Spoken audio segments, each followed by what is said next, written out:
Coba bayangkan sebuah dunia yang dilahap api, di mana kebenaran dibakar habis oleh keyakinan sesat, dan di balik tirai agama serta kekuasaan, bersembunyi sekte yang siap membakar dunia sekali lagi. Mereka bukan sekedar musuh, mereka adalah bayangan dalam cahaya, penyembah entitas dunia adola yang bernama evangelis, dan selalu patuh pada suara entitas yang mereka anggap suci tersebut. Inilah kisah White Clad, organisasi sesat paling misterius, sekaligus paling berbahaya di dunia Fire Force. Siapakah mereka sebenarnya?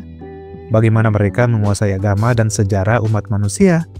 Dan mengapa mereka ingin menghancurkan dunia untuk kedua kalinya?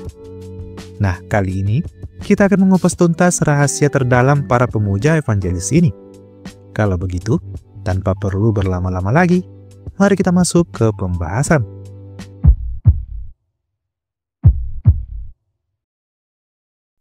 White Clad atau dalam bahasa Jepang disebut Shirozukin adalah sekte rahasia yang mengintai di balik tirai dunia Fire Force. Awalnya dikenal sebagai White Hoods atau Tudung Putih. Kelompok ini dipimpin oleh sosok misterius dan menakutkan yang tak lain adalah evangelis. Kelompok ini memiliki tujuan yang sangat mengerikan, di mana mereka ingin membangkitkan kembali bencana besar yang pernah meluluhlantakkan dunia. Untuk melakukannya, mereka menggunakan serangga spesial yang disebut bugs untuk menciptakan infernal buatan, sembari memburu 8 pilar atau manusia pilihan yang memiliki kekuatan suci Adolabars. Organisasi ini adalah musuh utama dalam kisah yang dijalani Syndra dan rekan-rekannya. Meskipun struktur lengkap mereka tak pernah sepenuhnya terungkap, kita tahu bahwa White Clad terdiri dari berbagai divisi rahasia. Beberapa di antaranya bahkan beroperasi di balik layar, menyamar atau bertindak di luar sistem organisasi formal. Adapun divisi-divisi yang diketahui mencakup Destroyers atau pasukan penghancur, pasukan eksekusi bencana besar atau unit elit untuk memulai kiamat, Kesatria Api Abu atau Knights of the Ashen Flame, dan Kesatria Asap Ungu atau Knights of the Purple Smoke. Setiap anggota organisasi ini mengenakan pakaian putih khas yang mencolok dan ada yang mengenakan topeng seperti burka putih, ada pula yang menutupi wajah mereka dengan kain, rambut, hingga topeng aneh. Seragam mereka sering dihiasi simbol salib Dewa Sol atau matahari yang memperkuat nuansa religius dan fanatik dari kultus ini. Yang mengejutkan, kelompok ini telah ada sejak zaman bencana besar yang pertama. Bahkan, beberapa makhluk adola seperti Yona dikirim ke bumi jauh-jauh hari untuk memulai misi besar ini. Yona menghabisi pendiri kuil Dewa Sol, Raffles pertama, lalu menyamar menjadi dirinya. Dari sinilah, White Clad menanamkan pengaruhnya ke dalam agama baru, mengendalikan kepercayaan masyarakat dari balik layar. Sebagai Raffles palsu, Yona mengumpulkan pengikut-pengikut setia untuk evangelis.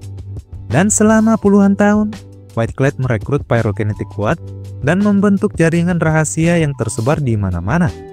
Semua demi satu tujuan, menemukan pilar dan membakar dunia sekali lagi. Pada tahun 186 Surya, Charon dan Haumia resmi menjadi anggota kunci White Clad. Dengan mengikuti ramalan evangelis, mereka berhasil menemukan dan menculik pilar ketiga, So Kusakabe, yang nantinya menjadi pemimpin Kesatria Api Abu. Lalu pada tahun 194, kelompok ini memicu ledakan infernal massal di Asakusa. Dan tahun berikutnya, salah satu anggota mereka menjadi infernal dan ditangani oleh Kompi 8. Selain Haumea, So, dan Charon, kelompok ini juga memiliki anggota lain yang sangat kuat. Dimulai dari Rekka Hoshimiya, Arrau, Assault, Dr. Giovanni, Ritsu, Inka Kasugatani, Dragon, Sumire, sampai Fairy. Para anggota White Clad yang saya sebutkan ini memiliki rivalitas masing-masing dengan para anggota Fire Force. Namun, sebelum menjelaskannya, terlebih dahulu saya akan membahas masing-masing divisi di organisasi ini. Divisi pertama yang akan saya bahas adalah Knights of the Ashen Flame atau Kesatria Api Kelabu. Secara formal, divisi ini dipimpin oleh So Kusakabe. Namun kenyataannya, benang kendali mereka dipegang oleh Haumea. Dengan kemampuan mencuci otak, Haumea memperalat So sebagai boneka hidup demi menghindari beban tugas yang menurutnya terlalu membosankan. Divisi ini bertanggung jawab atas terciptanya kekacauan di Asakusa ketika Yona mengadu domba para warga dengan mengubah wajah anggotanya menjadi wajah anggota warga Asakusa dan tim Kompi 8. Selain itu, divisi ini jugalah yang mengepung rumah Vulcan sebelum menculik kembali Lisa. Meski Shaw dijadikan pemimpin di divisi ini, tetapi pada akhirnya dia memilih kabur bersama Arrow setelah tahu kalau dia hanyalah korban dari cuci otak Haumea. Divisi selanjutnya ada Kesatria Asap Ungu atau Knights of the Purple, atau dalam bahasa Jepangnya Shinkishidan. Divisi ini merupakan salah satu cabang dari kelompok rahasia White-Clad yang secara langsung melayani perintah sang evangelis. Sama halnya seperti Kesatria Api Kelabu, mereka juga merupakan bagian dari pasukan khusus yang memiliki tugas dan misi tersendiri. Pemimpin dari faksi ini adalah seorang necromancer berbahaya bernama Ritsu. Para anggota Kesatria Asap Ungu tampil dengan jubah putih panjang yang mencolok, menampilkan simbol salib besar milik kuil Dewa Sol di bagian depan. Jubah ini dirancang untuk menutupi seluruh tubuh mereka, menciptakan kesan misterius dan menyeramkan. Wajah mereka disembunyikan di balik tudung runcing yang hanya memiliki satu celah vertikal, cukup untuk mengintip dunia tanpa menunjukkan jati diri. Kekuatan kelompok ini benar-benar diperlihatkan saat Kompi 2 dan Kompi 8 mulai menyusuri wilayah Netherworld. Tanpa peringatan, pasukan infernal hasil kebangkitan mayat yang dikendalikan oleh Ritsu menyerbu mereka. Setelah membuka serangan pertama, Ritsu segera memberi perintah, serang tanpa ampun. Selain itu, salah satu anggotanya yang bernama Orochi bahkan melakukan duel epik melawan Juggernaut. Divisi White-Clad selanjutnya bernama The Destroyers.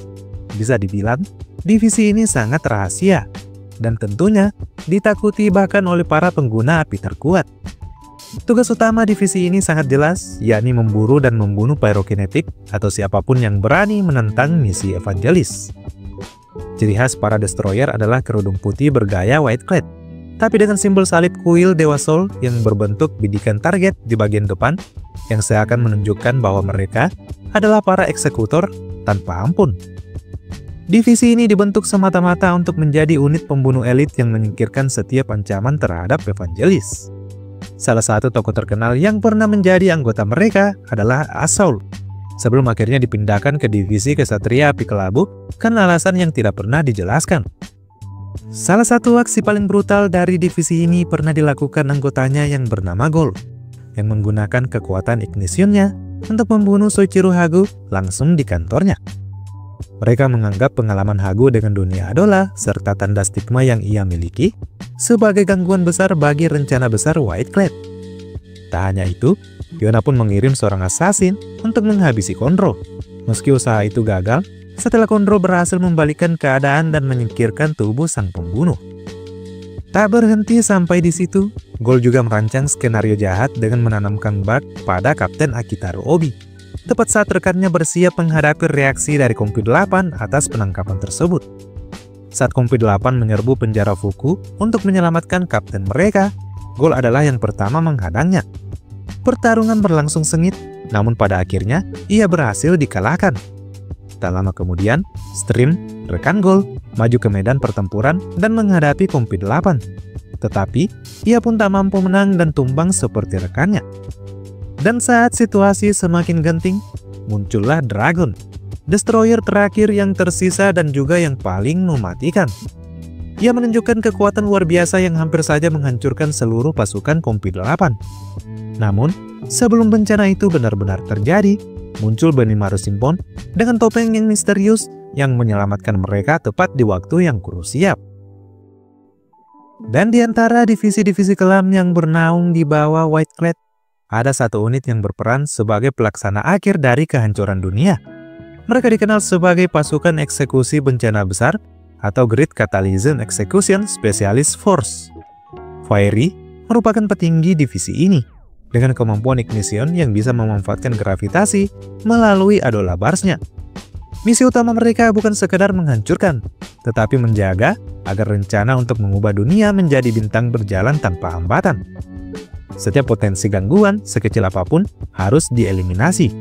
Anggota lain divisi ini menampakkan diri saat pilar batu ke-8 muncul dari kedalaman Teluk Tama, menandai momen penting dalam rencana besar Evangelis.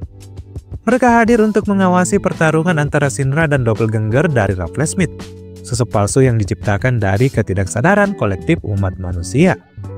Rencana mereka seperti ini penuh ironi yang gelap, Saat doppelganger itu muncul, batas antara kenyataan dan pikiran kolektif mulai memudar. Sosok Raffles pun berubah menjadi Titan mengerikan, membawa teror luar biasa. Shinra, yang seharusnya menjadi simbol harapan, bertarung dengan sekuat tenaga dan akhirnya berhasil menghancurkan dewa palsu tersebut. Namun malangnya, rakyat justru melihatnya sebagai sosok iblis. Harapan berubah menjadi ketakutan, dan Shinra pun gagal memberikan inspirasi. Pada titik inilah pasukan eksekusi berhasil mencapai tujuan mereka, menggagalkan kebangkitan harapan dan membuka pintu menuju tahap akhir dari bencana global yang telah lama dirancang. Dan ketika rencana mengumpulkan pilar telah selesai, para anggota divisi ini termasuk Fairy melakukan bunuh diri massal agar bisa mendatangkan doppelganger terkuat ke muka bumi. Nah, demikianlah pembahasan saya mengenai organisasi White Clad di serial Fire Force. Sebenarnya, ada banyak anggota organisasi ini yang tidak terpaku pada satu divisi saja untuk menjalankan perintah evangelis. Contohnya adalah Sumire Sugita, Inka, Haumea, Dr. Giovanni, serta Cheron yang hanya melayani evangelis tanpa terikat pada satu divisi. Nah, bagaimana menurut kalian? Jangan lupa isi di kolom komentar. Kalau begitu, sekian dulu dari saya. Sampai jumpa di postingan selanjutnya. Saya Admin Ruang Sensei, pamit undur diri.